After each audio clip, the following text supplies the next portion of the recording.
वाहिगुरु जी का खालसा वाहिगुरु जी की फतेह। सत श्री अकाल, नमो बुद्धाय, जय मुनवाद साथियों, अस्सलाम वालेकुम साथियों। वाइस मानवता न्यूज़ चैनल पर आप सभी का स्वागत है। मैं मेघराज सिंह अमेरिका। साथियों, आप सभी जानते हैं उठाते गरीबों की आवाज़, मजलूमों की आवाज़, जिनकी कोई आवाज़ नहीं उठाता उसकी आवाज़ मानवता उठाता है।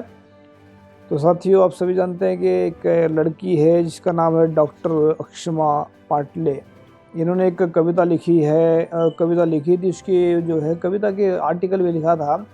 जब ये आपने देखा होगा, राजस्थान में एक कांड हुआ था जिसमें एक लड़के को पानी पीने के उसमें मतलब पानी पीने नहीं दिया उसको और उसको मार दिया। छोटा बच्चा था। तो उसके दुख दर्द को बयान किया है। उसके जो है उसकी आवाज़ बनकर एक कवि इसमें चीज़ लिखी है। तो देखो, हम आप सभी के सामने वैसे ही इसको सुना देते हैं पढ़ करके। कोई बात इसमें हम ऐड नहीं करेंगे अपनी तरफ से, क्योंकि बहुत सारी चीज़ें इसमें हूबहू मतलब अच्छी लिखी हैं। और एक उनकी आवाज़ में इसका नाम रखा, शीर्षक का नाम अभिशाप है जातिवाद। तो इसमें मटका कांड पर विशेष मतलब कि एक ये अभी लड़के की आवाज़ में लिखने की कोशिश कर रही है लड़की। ये माँ, कितने झूठे हैं दुनिया के लोग, कहते हैं मिट गया है जातिवाद मतभेद, क्यों मारा मुझको बड़ी निर्दयता से, प्यास लगी थी गला सूख रहा था, मैंने बस मटके से पानी ही तो निकाला था। यानी कि उसमें जो देखो एक दर्द देखो बच्चे का, एक माँ मतलब एक लड़की है, माँ का दर्द जो है कि बच्चे समझ सकते हैं या बच्चे की माँ समझ सकती है। तो ये उसकी आवाज़ में ये इन्होंने लिखने की कोशिश की है। कितने तुच्छ और घिनौनी मानसिकता के लोग हैं यहाँ, मैं रोता चिल्लाता रहा और कोई मदद नहीं आए। क्या हम इतने गंदे हैं कि घड़े का पानी जहर हो गया। गूंज रहा था क्लास रूम में मेरी गुहार से, ज्ञान के महारथी भी चुपचाप तमाशा देख रहे थे। इस वक्त मारा जा रहा था इनको। उस वक्त बहुत सारे वहाँ खड़े होंगे, बहुत सारे देख रहे होंगे क्या चल रहा है, लेकिन सब के सब तमाशा देख रहे थे। मैं घसीटता रहा जमीन पर लगातार ही, लेकिन पानी का एक बूंद भी ना मिल सका। माँ, मुझे बहुत दर्द हुआ, लातों और घूंसों से कभी सिर पर तो कभी सीने पर वार हुआ।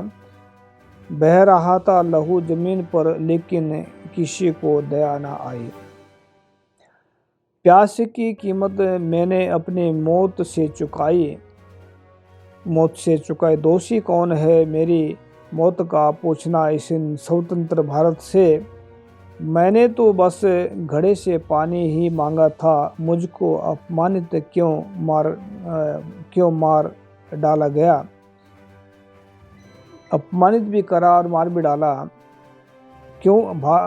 अंग्रेजों ने भारत 1947 में छोड़ दिया था। भारत किसका गुलाम है माँ।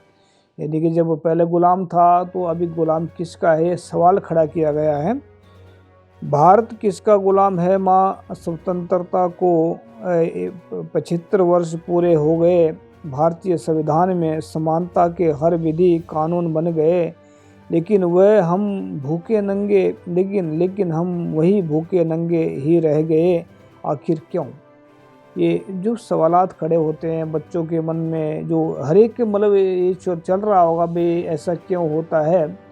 तो ये जो एक चीज़ है, दर्द है एक बच्चे के मन की, एक मतलब ये कह सकते हैं कि उस बच्चे के मन की जो आवाज़ चल रही थी, मन के अंदर आवाज़ चल रही थी, वो आवाज़ इन्होंने कैच करके उसमें लिखी है। अमृत महोत्सव को मनाया होगा ना माँ। मतलब अमृत महोत्सव मनाया तो उन्होंने जो पाखंडी लोग हैं।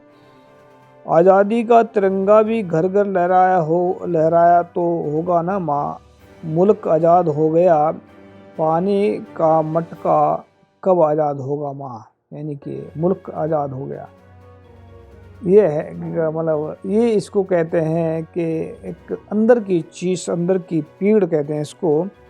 तुमसे पूछना देश, मीडिया और सरकार की इसे कि छुआछूत, जातिवाद अब कब तक ख़त्म होगा।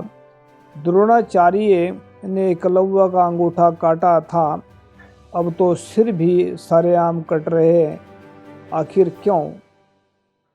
पूछती, मतलब अभी ये लड़की अपनी तरफ से मतलब लिखी, पूछती है अक्षमा अनंत, क्या यही स्वतंत्र भारत है, क्या यही आज़ादी का अमृत महोत्सव है, जहाँ एक अबोध बालक को मटके के पानी के लिए मृत होना पड़ा।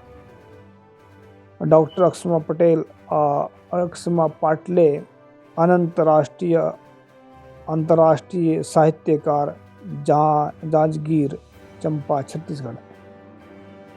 अब ये जो इन्होंने लिखी है कविता कविता कहें इसको, या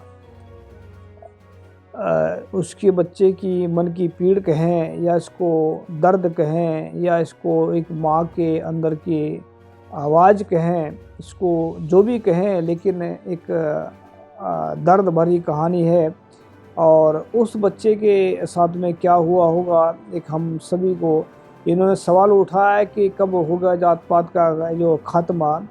तो हमने एक पुस्तक लिखी है, इसमें इनके सबसे फ्रंट में इनका लड़के का फोटो लगाया है, जो जिसमें नाक में इसमें नली लगा रखी है। हमारी किताब का नाम है कि हम करेंगे जात पात का सर्वनाश और नस्लवाद का सर्वनाश।